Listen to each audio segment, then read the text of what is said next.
Hey, this is your heads up to this longer podcast. It's all about a wonderful question. And then realizing that you no longer have the excuses, the shifting of responsibility.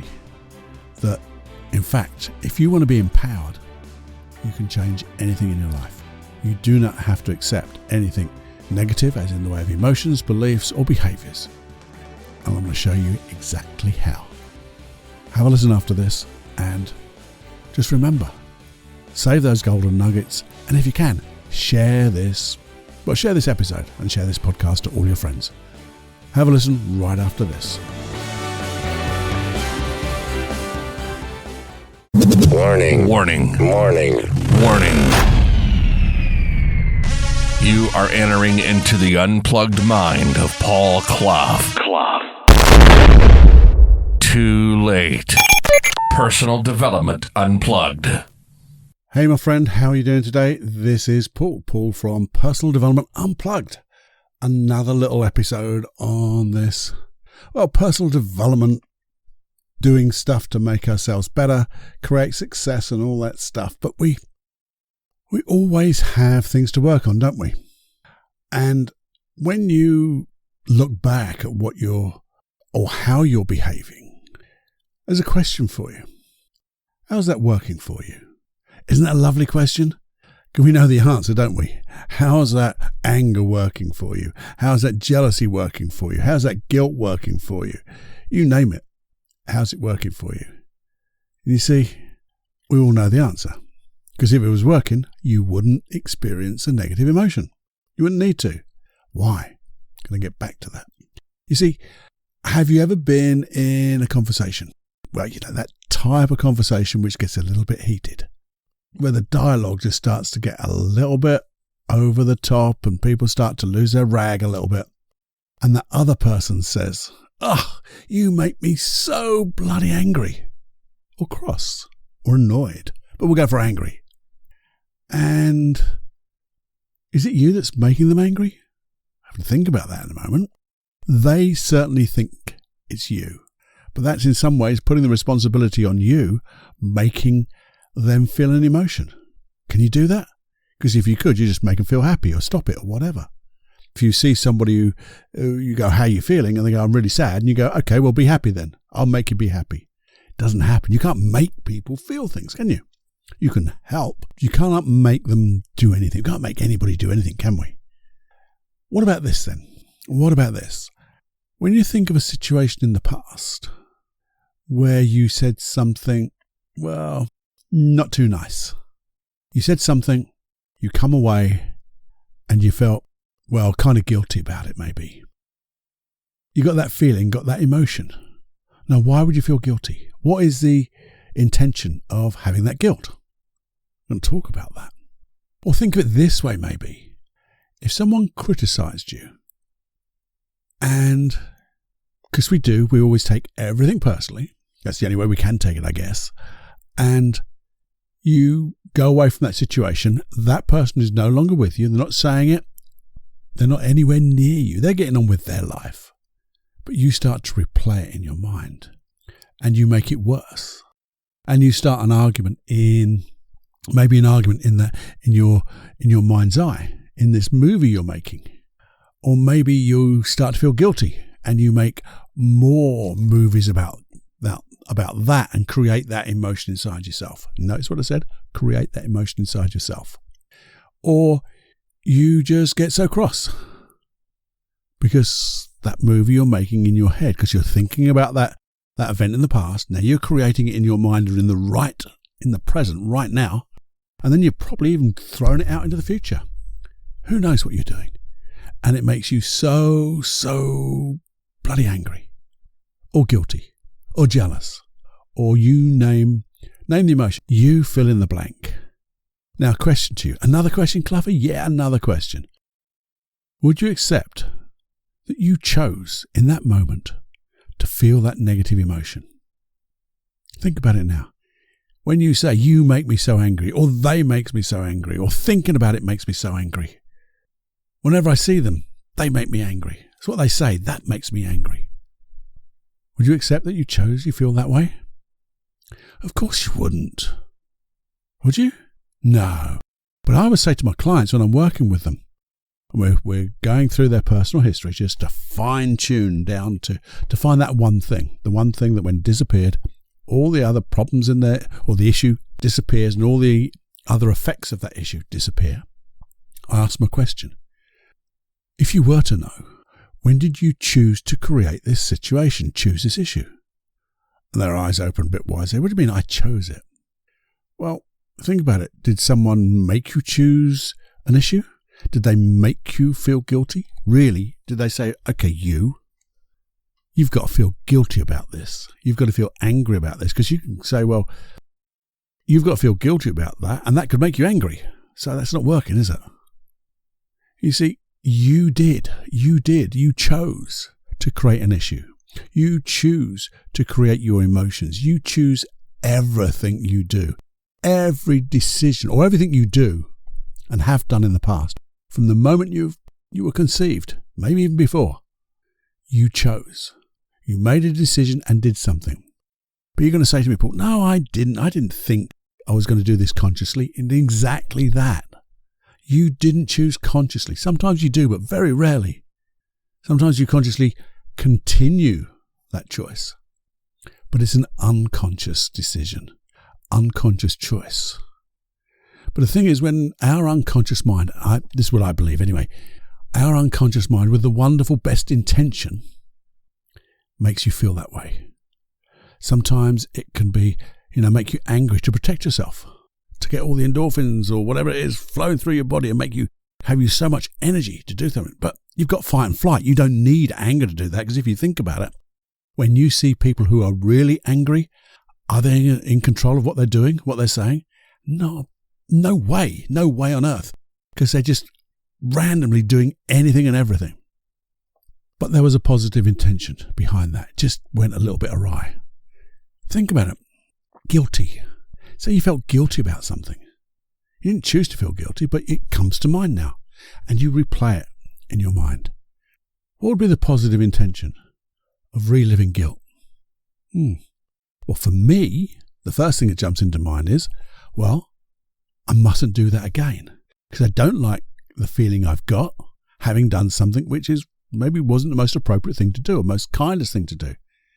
Now, the thing is, what a lot of people do with most of the negative emotions, if they haven't resolved the issue around that emotion, the next time something happens, they don't just feel a little bit guilty or the appropriate amount of guilt or anger, if there is such an appropriate amount of negative emotions. They bring everything from the past and dump it in that bloody moment. And I'm sure you, like me, have seen someone get so angry across about something which is really quite trivial. Or they've got so upset about something which really isn't that big a deal.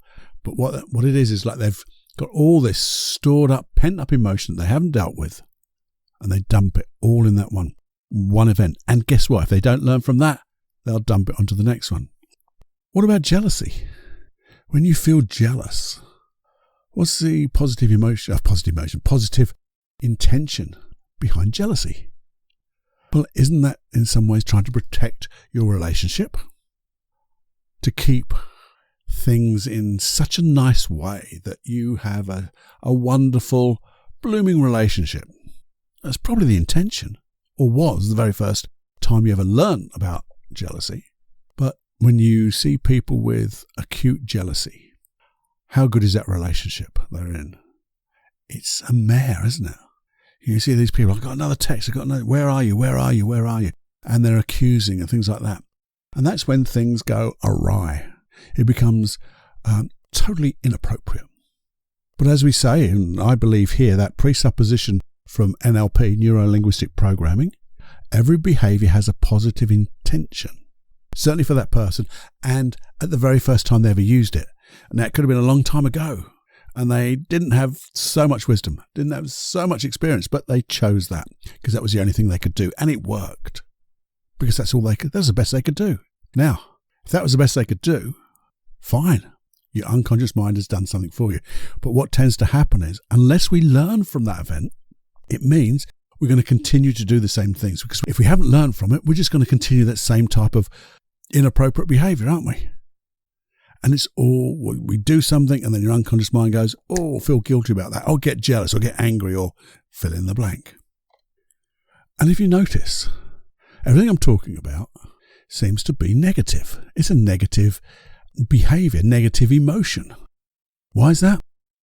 Well, aren't they the ones that come to mind so easily? Because if you're doing stuff, if you're going through your life and you're enjoying yourself, and you're not feeling guilty, you're not feeling jealous, you're not feeling anger, you're not feeling sadness, you're not feeling depressed or anything like that, it means that you're either doing something that is pulling on your positive behaviors, positive emotions, or that in the past you've learned from it and you no longer need those negative emotions to try to remind you. It's only your best friend, your unconscious mind, trying to remind you that you haven't learnt yet. And that's exactly where we came in. Right at the very beginning. So how's that working for you? Because I don't think we ask that question enough. It's a great question I like asking when I'm working with my clients. And they go, oh, I'm so depressed, I'm doing this. I say, how's that working for you then? And they just look at you and go, well, it isn't. And I don't say stop it. I say, okay, if that's not working for you and we knew the intention behind it, what would happen if we found a better way? Well, that would be awesome, wouldn't it, Paul? Absolutely. And if we can find the learnings and the intention, the emotion will disappear. So we need to, first of all, I believe anyway, when you are experiencing negative emotions, negative behaviors, ask our little question. How's that working for you? There's a great one I think we'll talk about a little bit later. Is what I'm doing move me towards what I want or away from? Because if you think about it, if you're in an argument and you're getting angry, is that anger, that emotion, that behavior that's linked to that emotion, is it getting the resolution that you want? Well, I think we all know the answer to that. It's probably moving everyone further apart than bringing them close together. So if it's not working, we're going to change what we do. But we have to learn from it. Now then, how can you learn? Well, I think we've talked about this before, but when you respond to criticism, before you respond, you've got to ask people, what facts? I need to see the facts. I need to, in some ways, unconsciously go through the facts that someone's saying so I can see what is made up, as it were, and what is factual. And then I can take a decision of how I'm going to act upon those facts. Obviously, if you're thinking there's a lovely process about responding to criticism, is when we've had criticism in the past and now we're running it as a movie, and we're playing it over and over again, we've got to stop. And what we do, we visualize another us, another you over in front of you, watching that old scene. And as that other you watches that old scene, that other you begins to sift out, as it were, the spurious, the unfactual, the untruthful, and not a lie, but just the things that aren't true, to get down to the nitty-gritty, the true facts of that event. And from there, it can learn to either say, well, yeah, you were right, I've got to amend my ways because I've learnt now, or a way of responding in a more appropriate way. And then that you out there, once it's done that, will play that scene again with these new ways of being, new ways of speaking, acting, physiology, thought processes, emotions, behaviours. And when it's working really well, it will then future pace it as if it were to happen in the future. How could I act and react differently? And that's a wonderful way of learning. And if you wish, I'll go through that process with you in more detail. So if you are a person who is, I won't say crippled, that's the wrong word, but if you are really suffering from taking things on too much to heart as a criticism, we can go through that and actually go through that process in real detail. I'll lead you right through it. But to do that, you need to get in touch with me. You need to say to me, Paul, yeah, that criticism thing, can you go through it? How do you do that? Just ask me via email. It's feedback@personaldevelopmentunplugged.com. And please do not worry that email address of yours will go into a list. It doesn't. My list, if there is such a thing as a list of emails, comes from people wanting to learn and have those private hypnosis tracks. They're free, but they're private to the people who sign up to them. Everything else is a personal email and you get a personal reply. It's not stored anywhere. And then it's deleted a little bit later on. So just send me that little email. Give me an idea, maybe what type of criticism you're suffering from. And we'll do a whole episode on it. But you see, when you start to think, one real just question you could ask, and this is like a little how. Say it was guilty, feeling jealous.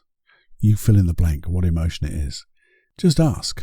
As well as, how's this working for us, i.e. you and your unconscious mind? Just ask, how can I learn from this? Or what can I learn from this? That when I've learnt it, and I have the learnings, so I can be different, would allow these negative emotions to disappear. It's a great thing to do. And your unconscious mind will come up with something. Maybe then go to a hypnosis track. It allows your unconscious mind to go back and find out what it needs to learn, the learnings of which will allow you to be different. Now you might decide, well, and this is the way I work with my clients, is that there's probably a negative belief in there as well, a limiting belief, something that seemed to be positive at the beginning, but now that's no longer appropriate and it's probably in total conflict with what your unconscious mind is trying to do. So again, you ask, what belief do I have about myself when I think of this instant, think of this emotion? And as you get that, and it's normally, I'm not good enough, I'm not this, I'm not that, I can't do this, I've had it so many times, I'm stupid, I'm not this. And then you can start to think of, well, is that really true? Is that true this moment?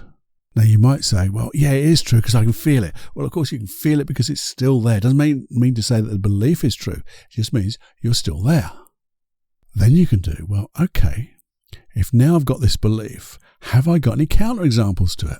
Because if I can find a counterexample where, say it was, I'm not good enough, you can ask, well, have I got any examples in my life when I have been totally good enough and I've enjoyed myself and I've been safe and I was successful? And I know 100% Cluffy guarantee, yes, you have in your life. You've got memories where you've been totally good enough, you've enjoyed yourself and you felt totally safe. And I want you to think of one. And as you think of one, get your Jenny journal, piece of paper, pen, and do just a little writing about it. Doesn't have to be long, maybe just a couple of lines. Because when you do that, you remember it. You remember it more vividly. And when you remember it more vividly, it's telling your unconscious mind, look, I wasn't jealous then, I wasn't guilty. This is the emotion of the behavior that would work even better. Because this is when I felt really good, felt good enough. And you see, by writing it down, it means you've got to say words in your head to describe the pictures in your mind. So now you're picturing it in your mind, even more, in more detail, more vivid. You're describing it with your internal voice. And your muscles are then having to write with your pen. And when you look at what you write, guess what? You read the words again. And you check it with the picture in your mind. So you're really going into that memory 5 or 6 different ways, different modalities, which means your unconscious mind gets it even more. And if you can find, say, 5 or 6 completely opposite beliefs, counterexamples, when you were the opposite to that negative belief, you're going to start really loosening the hold that negative belief has. And then you can say, okay, which would be a better way to behave? The way when I'm feeling good about myself, or when I'm not so good about myself? Well, we know it's a no-brainer, don't we? We know it's a no-brainer. We want the times when we were good enough. So you can just visualize yourself going through that old example, the one that's just been making you feel either guilty, jealous, angry, or whatever, and just make it up, imagineer it to be the way it could have been, using these new skills. New physiology, new words, new learnings, new beliefs, new everything. And compare the two. Which one was better? Now again, no brainer, but you have to go through that process. Because again, you're saying to your unconscious mind, you choose for me every moment of the day. One's not working, has a conflict. All I need to do is learn at the unconscious level about it. On the other hand, this is the stuff that really works. Maybe I could make it even better. Now that's another question, isn't it? What would it be like to make it even better, to make it even more comfortable, even make it more safe, more enjoyable, more successful, and make it an experience that I can learn and have fun with, so I can use those learnings in the future. Hey, isn't that just the thing to do? Because I had this meta thing, little meta title on here, says, a little description of the whole bit. And it's just like, if it's not working, change it. But to change it, you have to do one of those things like stopping and pausing and saying, enough's enough. Not happy with this, and I want to change it. How would I like to be? What can I learn from the old way? Okay, sometimes you may need one-to-one help from a hypnotherapist, someone like me who does hypnosis, NLP, timeline therapy, and all the other stuff I do. And you get your help you need, and it makes a difference because you can accelerate that change really quickly, just like that. Maybe just a session or two. Shouldn't be longer. But even if it's only a small thing, the more you get into the habit of just sitting back and going, hey, that's not appropriate. What can I learn from that? How can it be different? Because learning even only how it could be different or could have been different, and then playing it out into the future, we call it future pacing in NLP, and maybe more than just one way in the future. Maybe what if I did this? What happened if I do that? And showing your unconscious mind there are so many different choices it could make. And now ask it to go and find all the resources you need to make it even better. You see, a couple of notes I made. I wanted you to know that if you are feeling a negative emotion or doing some negative behaviors, and you say, well, that's the way it is, they make me, that's not taking responsibility. You don't have to accept them, but you do have to accept that they were your choice. Because the thing is, if you take on that belief, and it's the right belief to have, by the way, that you chose to act this way, you can just choose to act a different way. But if you think someone else made you that way, you're giving them the power to do it again and again and again, which means you'll never change, which is a load of BS. So I want you to say, I don't accept it, I acknowledge it. I always say, acknowledge these things. There was a bad behavior. It wasn't the best response. This motion isn't working because it feels bloody horrible. But I'm going to learn from this and change, because that's how everything evolves that way. You then get empowered. I know I've got a belief now that when things happen, I just say, it's okay, I've got this. I've got this. And I know then I'll find a way. Because it's important. So important. For me, it was so important to do this because it's another reminder to me. It's like my own little personal audio journal. Instead of writing in the mornings, I'm talking to you, which is talking to me. But the other thing is, I think it's so important for everybody, because when you make that one change, and we say here over and over again, you will never know how far the ripples of change will go in your life. You make one change in this context, I guarantee you other contexts of your life, other areas of your life will change, and for the better. And the people around you in all different areas of your life will change too, because you'll be around a different you. Not a better you, but the real you, the evolving you. So maybe just write this little note down. How's this working for me? Maybe that will remind you of this episode and the things that you can do. Because remember, it's just a matter of stopping and pausing, deciding to do something about it and not accept it as somebody else is making you do this. As far as I see, that's the biggest hurdle to get over, because it's easy to use that old lame excuse that they made me do it. They made me feel this way. They're in control. And it is lame. And it is an excuse. But once you start to do this work, you will find you're going to feel so empowered. And then you'll start to make different decisions and better decisions on other areas of your life. It's just a wonderful habit that just grows and grows and grows. Again, as usual, all I'm going to say is I hope that made sense. So I've been rattling around from all over the place, but I think it does. Certainly if you sift out, as we talked about sifting out for things like criticism, sift out what I've said to the things that resonate with you, that you can see as being the right thing to do. It feels good. It sounds just about right. Find those bits and then just get on and make the changes you need, because you can. If it's not working, change it. But who's going to change it? You. You might need one-to-one help, but it's one-to-one help. Someone's not going to do it to you, on you. If they say, I'll do hypnosis and NLP on you, they're not a good practitioner, because they're all do with. It's a collaborative way of change, and it'll be awesome. So anyway, as I said, I hope this makes total sort of sense, and you come away with this with more than just one golden nugget. I know there's a few more in there for you and me. Enjoy every heartbeat, and, well, let me know how you get on. Feedback at personaldevelopmentunplugged.com. And remember, if you wanted to go through that, responding to criticism or anything else about how you would deal with maybe anger, jealousy, guilty, all of these, or any particular negative emotional behavior, throw me that email and we'll see what we can do for you. Okay? Have fun. Have more fun than you can stand. And just enjoy every heartbeat. Until the next time, Paul Clough, Personal Development Unplugged. Enjoying life. Bye-bye. Just before you go, if you've just got a second or two, please have a listen. Why don't you share this? Share this podcast with just one person today, and then one person tomorrow, and one person after that. What would happen if we all did that? And why not subscribe? It's so easy to do. Find the platform of your choice. If it's iTunes or it's Castbox or any others, there's loads of them. Search for either Paul Clough or Personal Development Unplugged, and then there's a big subscribe button. Press that subscribe button, and it'll be there. You get the podcast twice a week, on a Wednesday and a Saturday. Never have to look any further. And if you would, why not put one of those reviews up?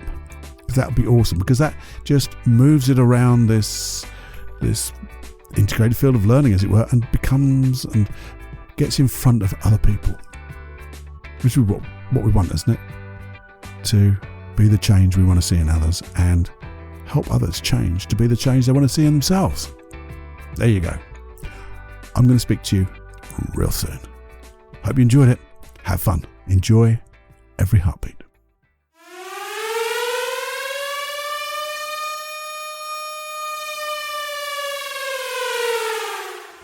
Warning, you are now leaving the unplugged mind of Paul Clough. It's time to fly on your own. Be brave, my friend. Personal Development Unplugged.